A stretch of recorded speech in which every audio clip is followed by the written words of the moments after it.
Hi, Brian here. I get a lot of emails asking me the best way to see African wildlife for people who don't have the time or resources to go on safari. Well, I'm here to help, and right now, for you, I bring the African wildlife. Quickly, so let's go. Oh, don't forget your camera. Come on, let's go. At Animal Kingdom in Orlando, Florida, you see Africa fast. The key is to go right to the safari ride as soon as the park opens. Now, I'm not telling you to run or push people, but if people accidentally fall around you, take advantage of that and go in front of them, as this is a very popular ride. I've seen people have to wait weeks before they get on. Well, let's get on. Now, this year will be the quickest way to see Africa, as they gotta get thousands and thousands of people on and off this ride, so they gotta drive fast and I'll talk fast.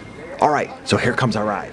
In Africa, you would like to get an open-air Jeep, sort of like what we have here. That way you don't have to look or try to take pictures through a window. This ride has a great safari guide, but for this video version, you get me. What an honor. For you, that is. Like in Africa and at zoos, animals are most active in the early AM and towards the PM, usually because it's cooler then. And also with the predators, their instincts tell them to be active then. So the key to spotting animals is to quickly scan the horizons far and close and look for anything that seems to stand out. Well, the first thing that stands out to me is this bongo. A bongo is the largest antelope you will find in a forest. Those white stripes will help it blend in the forest. These are an example of an animal which is being helped out by mankind, as some are born in wildlife parks in Kenya and then are released into the wild, where we wish them the best. On the other side of our Jeep are two more. Bye-bye, bongos. Okay, so next are some black rhinos. These rhinos will eat browse off the trees, so that's why they have those cool prehensile lips. Right now they are sleeping, which is a lot better than what's happening to them all across Africa. These rhinos are being killed for their horns. But hey, let's try to keep this ride upbeat. So only happy stuff from now on, okay? Alright, in front of them are some yellow-billed storks looking for something to eat, like a little frog. Ribbit, ribbit. This road reminds me that if you do want to go to Africa for a little cheaper, you can try to visit right before or after the rainy seasons. The prices might be a little less. Keep in mind though, that due to climate change, seasons all around the globe are a little out of whack and a lot less predictable than they were in the past. But anyway, as we get closer to water, I gotta say African water scares the heck out of me, so I like to view it from afar. Because inside that water, it can contain hippos and crocs. And right away, we got some hippos, which many people think that they are cute, but actually it is said that they kill more people in Africa than any other large animal. They outweigh you, and they can easily outrun you, so enjoy hippos from a safe distance at all time. You can see how well they hide in the water. Here the water is clear, but Africa could be brown and murky, so you won't see them. And then all of a sudden, you have this 2-foot tooth going right through you. Wait, I was supposed to keep this happy ride, sorry. So a group of hippos is called a pod. Not sure why you would need to know that, but it's a happy fact. In Africa on safari, you'll probably take 1,000 photos, but that's okay. We live in a digital world, and it's easy to delete all the blurry ones. So you'll be left with at least about 10-15 good ones. Okay, so now it's time to look at the reptile known as the Nile crocodile. The only croc larger is a saltwater croc, but I ain't telling these guys they are in first place. A big Nile croc can easily grow 15 feet long, and that's long enough to keep me out of the water. They are said to have the strongest jaws in the animal kingdom, other than Chuck Norris, of course. These crocs freak me out a little bit, so let's drive on. We're driving. In Africa, you mostly go on game drives that can go for about 3 to 4 hours, so always bring lots of water and stay hydrated. As speaking from experience, getting dehydrated in Africa really can ruin the day of wildlife viewing for sure. But hey, enough about me. Well, actually, here's the real me. Ain't I handsome? Okay, back to wildlife. It seems we are leaving the forest and the water and heading out to the plains. The plains are great when the grass is low and it's easy to spot the animals. Plains or savannas make up 20% of the Earth's land surface. Water makes up a little over 70% of the total surface, with salt water making up almost all of that. So let's say you fell off the moon towards the Earth. Chances are you hit a saltwater croc before you hit a Nile croc, or a hyena for that matter. Just saying. Let's look for animals. The best way is to be really quiet, as you can often hear animal sounds like alarm calls, especially from birds and primates before you see them. So here's a sable antelope. The problem with hiding in the grass from predators is that they can also be hiding and stalking you. Keep that in mind, Mr. Antelope. A lot of time on safari you will be searching.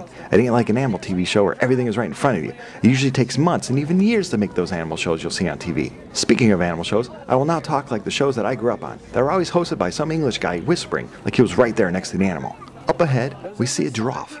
This pattern tells us it's a Maasai giraffe. Also nearby is the reticulated giraffe. They have very long necks and tongues. They can use their height advantage to look out for predators that'll be lurking in the grass. Okay, that's putting me to sleep. But I sure do miss those shows. As the shows on today always have some idiot jumping on an alligator or something. Anyway, so places like this want you to think that you're actually in Africa. But there is a Jeep, and that is a zookeeper. And we ain't in Africa no more. I personally like seeing zookeepers because they bring the animals food, and that means that the animals like to go towards them. Food almost always equals friendship. Holy cow! That's a Watusi cattle. They are known for their long horns that are hard to see on this ride. I think from that white fur pattern on the antelope's butt that that's a waterbuck.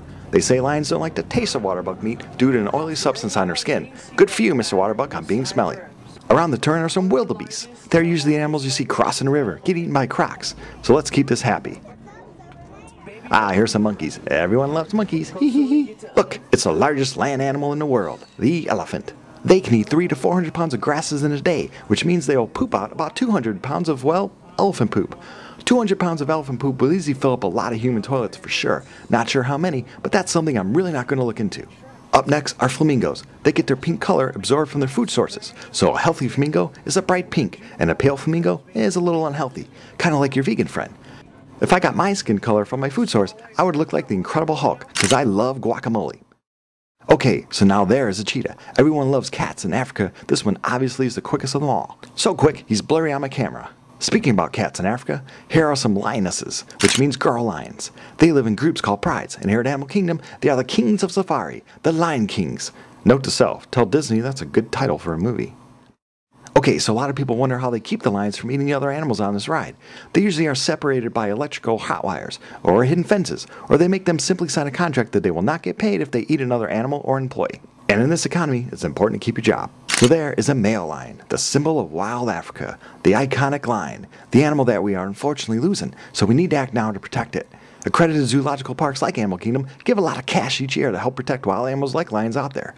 So don't complain too much when they charge you $20 for a cold pop. But hey, we're supposed to be in Africa, so Jambo Simba, or as they say in the South, Jambo Mufasa. Here we have some Pumbas, or warthogs, the pigs of the safari. Did you know they got their names from the little wart-like features on their faces? If I was an African pig, they would call me the handsome hog, because I got me some handsome features. Speaking about features, featured here is a male ostrich. This is the male with a striking black and white colorization. The females are more of a drab brown, but the females can lay eggs. Here, which some are drawn on and then sold at the stores here at Animal Kingdom. You can say that the female brings home the bacon. Haha, no offense, warthogs. Here is a white rhino, and with some, it just looks like the black rhino. But look close to the square lips, and that's how you can tell them apart. It's all in the lips, if you could see that close. Here's an example of what I was talking about before. These wires down below keep certain wildlife from crossing into other wildlife's territory. Now in Africa, some camps will have wires around them to keep larger animals like elephants away, because no one wants their tent smashed by some elephant.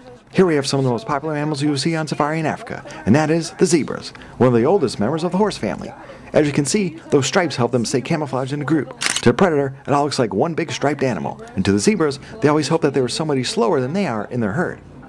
They have black skin, so technically, zebras are black with white stripes. When they're young, they have brown stripes, and some people believe that they just get to be a dark brown and not really black as they get older. But hey, those people are called animal nerds, and no one wants to be a nerd. So zebras are cool no matter what color you think they are. And speaking of cool, it's about time for me to get off the safari ride. It's almost over. I hope you like what you saw, and if you get the chance, visit the real Africa, as it is amazing to see all of its wildlife in the flesh, so to speak. Thanks for watching.